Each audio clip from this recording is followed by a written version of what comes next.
To Pamboli, Bandekonyo Subazolanda Biso, Kinshasa, Brazzaville et ses environs. Et to Pamboli, Babazolanda Biso dans le monde entier, Amérique, Europe, Afrique, Océanie, partout. Tikete Zambe Nabiso, à Pambola Bino. Awa, totali na kati na tranche, Nabiso, il y a émission. Le verset de la semaine qui est une production de la Sika Kalembelembe présentée par votre humble serviteur le pasteur François Moutomo Vassilom.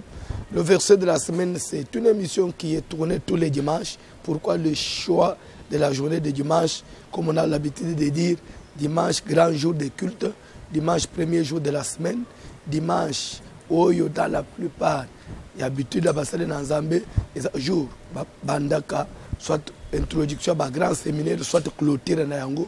C'est pourquoi nous avons préféré tout retenir le journal dimanche pour nous d'une manière générale, l'idée, il y a Moussala, où ils ont Aseka Kalembelembe, le verset phare, où il retenir attention, où il constitue même l'idée générale, réalité, il y a Moukolo.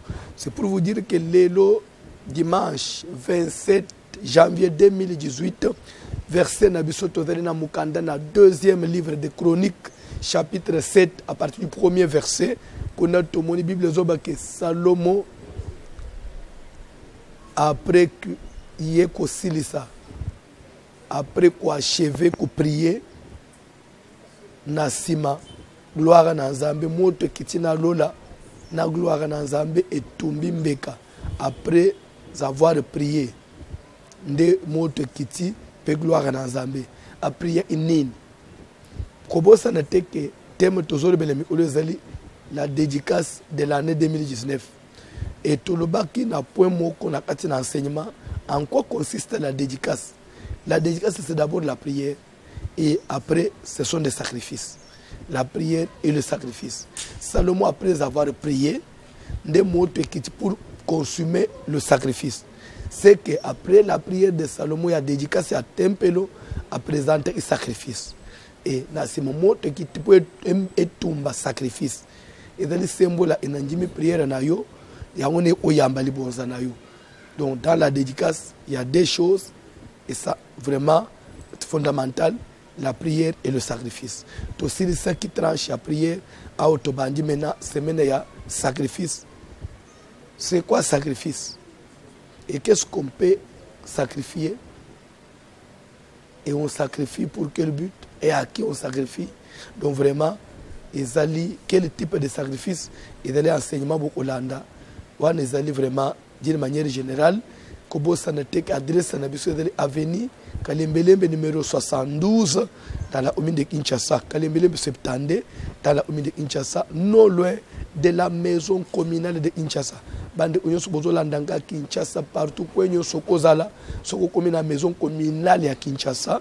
Au Timbinza, Kitambo, Banda, les lignes, le rond-point Willery, Zoa Veni Kabambar, direction Bon Marché, les maisons communales à Kinshasa, à 100 mètres, Kabambar Plateau, na gauche, première avenue Kalembelem, au Tibo Marché, Barumbu, au Zoya Bokassa, Kabambar, au Komina Kwen, à Kabambar Bokas, et au Tichango, limité 20 mai Victoire, au Komina Kabambar Bokassa, Jusqu'au Kabambar, net aux autres de maisons, mais la Kinshasa, Kabambar Plateau, sur votre droite, cette fois-là, ndé au Kalembelembe 72, première avenue, ndé adresse à Nabiso, place église de Nabiso et Koutami. Pasteur, pour comme Nabiso à culte, tozali na culte de lundi à dimanche, de lundi à vendredi, tozali na culte et avant midi, culte d'intercession et avec exhortation, de lundi à vendredi, de 10h à 12h, 12h30. Et lundi, mercredi, 12h30 à 15h30, on a tozali na prière les bons combats de la foi. Mardi, jeudi, vendredi, 12h30 à 14h30, l'école de la délivrance, où tu veux l'approfondissement de la délivrance. Et chaque jour, de lundi à vendredi, 16h30 à 20h30, culte d'enseignement, vraiment de délivrance. Vraiment on a des places tout l'ensemble enseignement nyos où ils ont fungula biso et ça même ba émission na biso to salaka et samedi jour après la basale na Nzambe. Dimanche on a culte de 8h à 12h30, culte d'adoration, enseignement et tozali na culte le soir wezo sangisa batu nyonso quelle que soit église na yo atoza kana musala engagement d'église songolo dimanche à partir de 15h pour sana tozali na prière tobengi adoration plus combat prière à combat prière ba buki bikeko ya ko revendiquer ba droit na biso de 15h à 20h30 tous les dimanches vraiment on a des pour na biso programme culte na biso butu de lundi à vendredi à samedi matin. Tout la prière de minuit 30 à 3h30. Kobanda butu à lundi tino vendredi na butu samedi na tongo de to silisa. Programme ya jeune pour une semaine pour une dédicace. Tozo bande service na minuit lelo dimanche à partir de minuit lundi mardi mercredi journée mobimba. Tozo mela maya pamba après prière entre 21h et 23h dina lipa lundi mardi mercredi.